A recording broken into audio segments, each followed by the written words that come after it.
Hello guys! Kakanta nga po pala tayo ng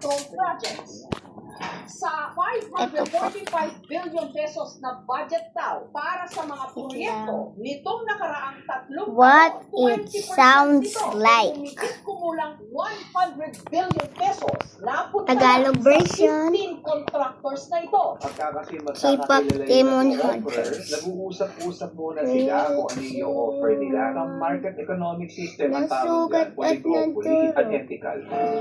Nasugat at natulog din na mabawi pa. Ngunit ang lamat may naiwang markang kay ganda. Niyak ng inang liwanag at dilim.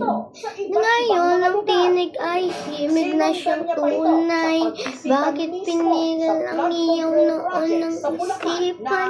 Ibuhos ang liwanag sa dalang kadiliman. At siya rin probinsya na may pinakamaraming flood control projects. Comment for more!